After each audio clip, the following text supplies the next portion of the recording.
Welcome very much to Questions of Connie. I'm over here in Krista's office because I'm having technical difficulties. So I'm having a Northern Lights background today instead of a VIR racetrack. And here joining me is Bozi Tatarević. Did I get that close to correct, Bozi? You got it perfectly. Good morning. Oh, good. Well, I used to be married to a Swede. Used to was the best word in that sentence. So, oh, I see Oh, a VIR track in your background. what's that? I see a VIR track in your background. Oh, yeah. It's little wood engraving things, and definitely have to get VIR on there because it's one of my We favorite have spots. VIR on there. We're right in the middle. Yeah, yeah, yeah. So it's this is my little office that I've been trying to decorate and have some character in the background. So tried to get some stuff on here to give a nice background for some of these things. I like it. I like it. Well, Mitchell tells me that you are a true social media influencer. So if you do a lot of Zoom, you have to have a cool background. I try, and I don't know about true social media influencer, considering our technical difficulties and getting this all connected. But Yeah. I try to share some pictures and videos when I can.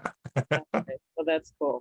So tell us a little bit about your background and all the different things you're involved in motorsport.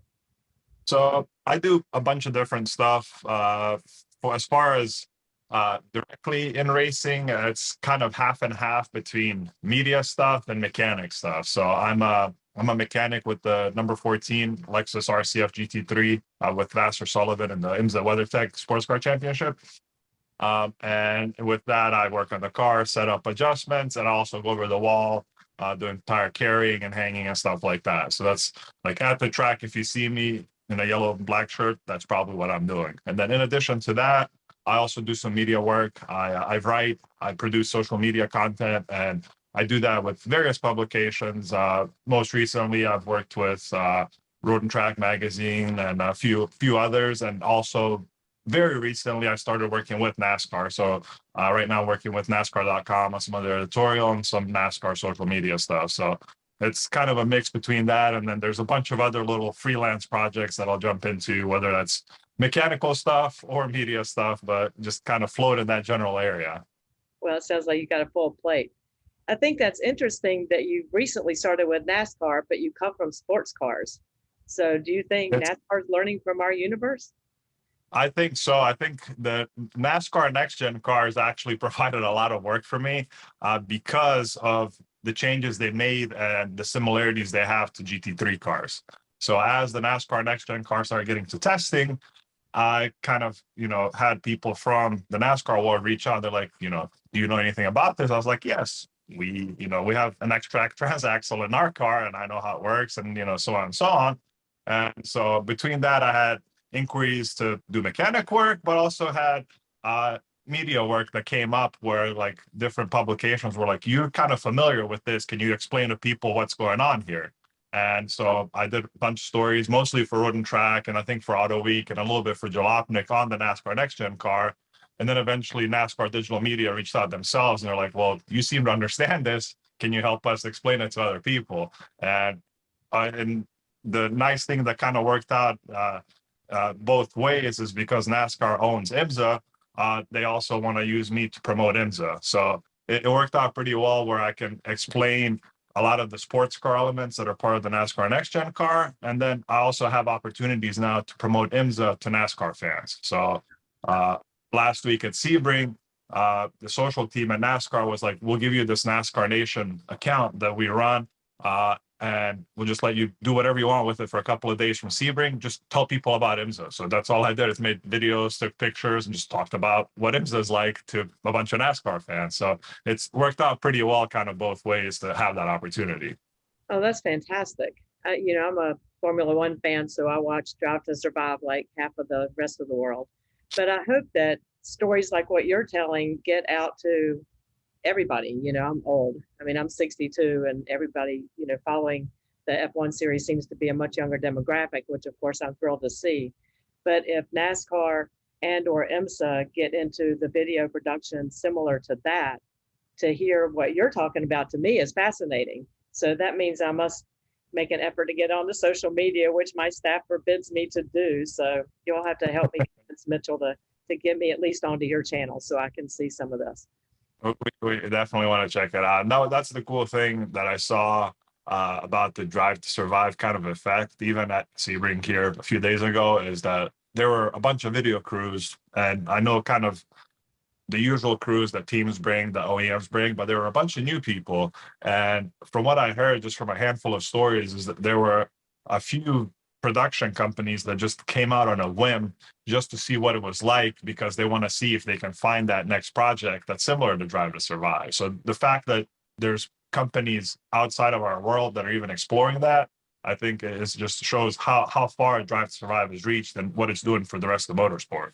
Absolutely. I get goosebumps just hearing you say that. I mean, that's really encouraging news because, of course, we all want and need new fans. And the Sebring event was perfect for them to latch onto with the, WEC being there and the, 12-hour endurance and the historic nature of the track. I mean, there's so many angles to that. So, oh yeah, it's a big deal. Yeah, that happens. Yeah, and I'm a big Wayne Estes fan. So. So tell us a little bit about Racing Spaces on Twitter.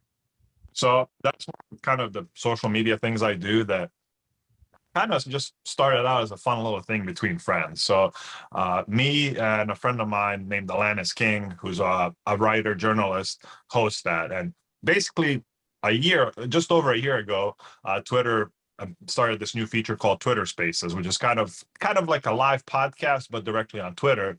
And the thing that made it attractive was that you didn't have to have anything new. Like if you had the Twitter app on your phone and you opened it, you could just start listening if you click on my name or her name or the little bubble that notified the space.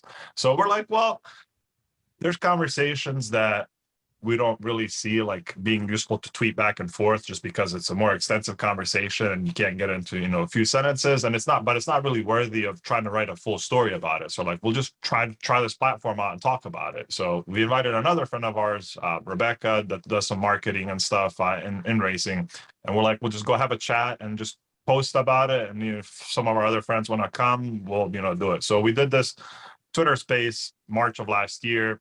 And I think we had a whole bunch of our friends that saw it. They're like, well, we want to see what this is about. So we had drivers and other mechanics and PR people and all kinds of different people from racing come. And we just had a fun discussion. I think it was about like racing, like suits, like the different styles and stuff like that. Just a random little conversation. But we ended up having, I don't know, like a couple hundred listeners just on this like trial attempt. So we're like, well, let's do this again. So we started kind of doing that like every, I don't know, 10 or 15 days. And then eventually Twitter reached out. They're like, well, we have this program that, we want to promote these spaces. Do you guys want to apply for it? So we're like, sure.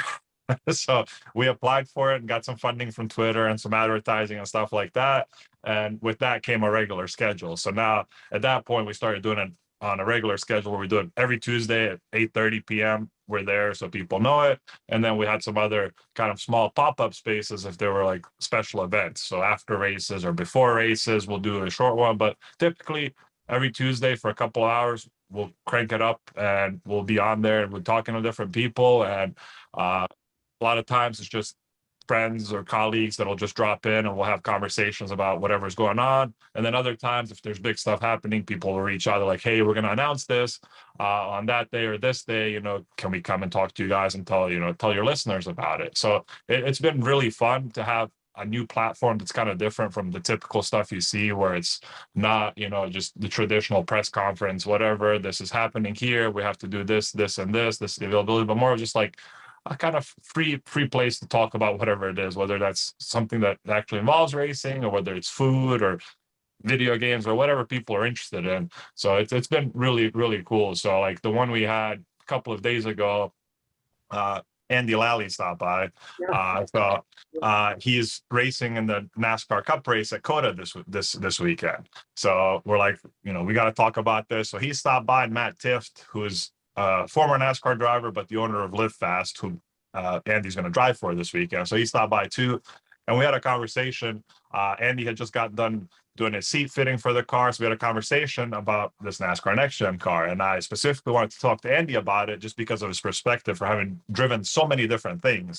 And, coming from sports cars, which he's going to be like the first sports car person that's going to have a chance to drive this new Next Gen car that hasn't been in NASCAR, for a while. So we had a conversation about that, but then, we also had a 45-minute conversation about burritos. So it's like, it's a whole, it's a fun thing where we got to, talk about that and everything that's going to happen this weekend, but then also have, a little bit of a casual conversation. So it's been a good program that we've been able to reach a lot of people and have a lot of important conversations, but also just have a lot of fun. That's cool. That's cool. Two of my favorite things, Andy Lally and burritos. So I love Andy. He's such a great dude, but just great resource for everything because he has such great experience. He's awesome, and we use his TrackRabbit platform, and we're kind of their guinea pig in many respects. We were early adopter, and because we do so many things at BIR, and so when we think of something that could be better experienced or promoted through TrackRabbit, we talk to them and they work on it, and we help elevate the platform and our offerings at the same time. So it's been really cool. Very cool. Yeah. I can imagine just with all the different types of events that happen, that trying to get all that organized is probably a challenge. Yeah. I had brown hair when I started. Anyway, I still have the best job on the planet. I wouldn't change it at all. So sure, of course. So we were talking a little bit earlier during our technical difficulties how we haven't had breakfast and we're looking for a biscuit. So I hear a biscuit. I'm a biscuit connoisseur. I'm a baked goods connoisseur in general, but yeah, definitely biscuits are like my guilty pleasure. I try to kind of keep a balanced diet, but I probably at least once a week I'll try to have a biscuit. And I'm lucky here that we have Biscuitville, which is a local chain that you can kind of find a lot of places here around North Carolina and Virginia. And then right near where I live here, kind of the Triad, Greensboro, High Point, there's a place called the Biscuit Factory. Makes really good biscuits in High Point that I try to catch whatever I can. And then kind of outside of that, I'm just baked goods in general, pies, big pie fan too, croissants, all these other things. So yeah, that definitely the biscuit connoisseur. And I think, do you guys have a biscuit right now over at your place? Is that, I know sometimes there is one, and yeah. No, we do. I mean, people love our biscuits. I'm not sure if it's the biscuit or what's in the biscuit. So what is it? Yeah. What are the biscuit choices right now? I haven't been there for breakfast in a while. Bacon, sausage patty, or I get it grilled chicken. They'll also do fried chicken, which is good if you want to have a really guilty pleasure, and with egg and cheese. That does sound really good right now. Like I could go for a fried chicken biscuit right now. I don't think I've ever had a grilled chicken biscuit because I usually just load it up if I'm going. If you're going for it. So my favorite, I guess it's a biscuit. It's down at Bohicket Marina outside of Kiowa Island. Okay. You put shredded bacon, which I've never heard of, on it. Sausage gravy and scrambled egg. Okay, that is freaking awesome. That sounds amazing. That sounds really, really amazing. So it makes me ride my bike for at least 20 miles when I have that. I can understand. It's worth it.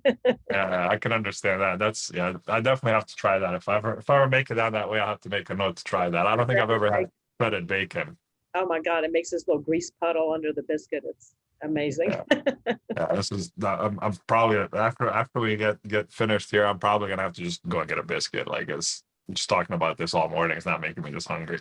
But just as a quick aside, my dad built the first Biscuitville. Really? Yeah. And so I had a personal mission. I said, I really want to connect with Biscuitville to do something at the racetrack. So my dad worked with the founder, Maurice. I worked with Bernie, his son, and they sponsored our K&N race for a couple of years. That's really awesome. I never knew about that connection. That's really cool. I think, where was that? I'm trying to remember where the first biscuit was. I feel like around Burlington or something like that, maybe. No, and I should know this. It was either in Danville or Martinsville. Oh, okay. So it was in Virginia. Okay. Yeah, we were from Martinsville. We grew up there. And so, but Dad did several around. I think they started as Pizza Inn and then converted to Biscuitville.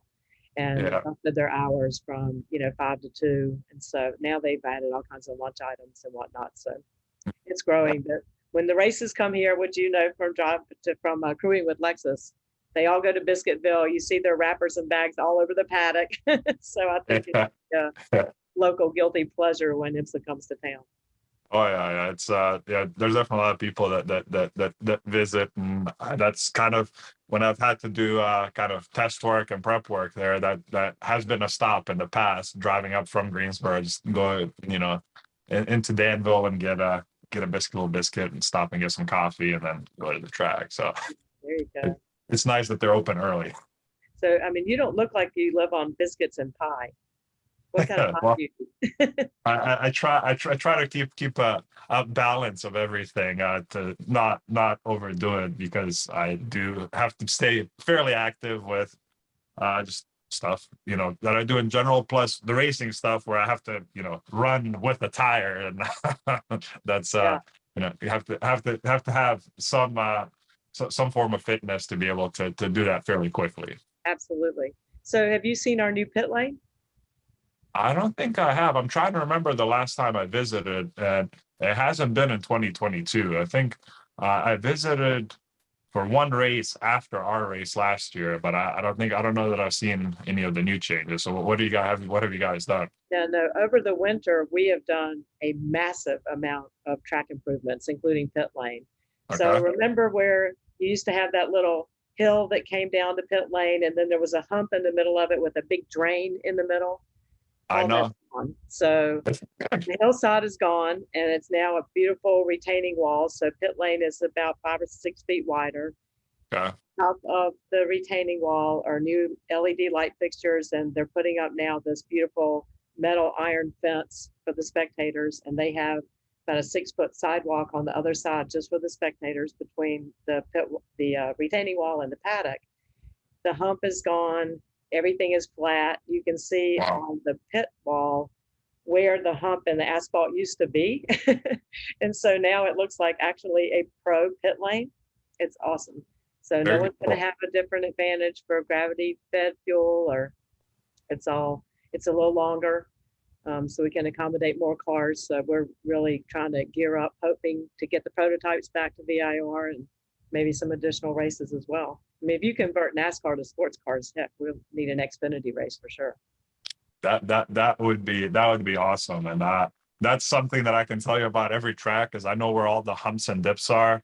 Yeah, Just from having to move equipment around or having to tow the car around, is that's something that pulling the car around, you learn where all the stuff is, so you don't bottom out your splitter. yeah, exactly, Yeah. exactly. And when you're towing the car around, and even stuff on pit lane, if you're setting up fuel rigs and things, you're trying to figure out where stuff is because you have to, balance the fuel rig and level everything out. So that's definitely helpful. That would be appreciated by a lot of my colleagues You're going to have to have it stuff so like much that. better. I mean, my only regret is that it took so damn long to do it. Oh, So that's the other thing we did is now the traffic pattern's different. So you'll come down false grid and then tuck right behind the pit lane suites. And okay. there's a travel lane just for you guys in the Taylor Duns and get your equipment Oh, down from pit lane right down behind the suites and out onto the cold side. that's amazing. That's going to be very well received. Yeah.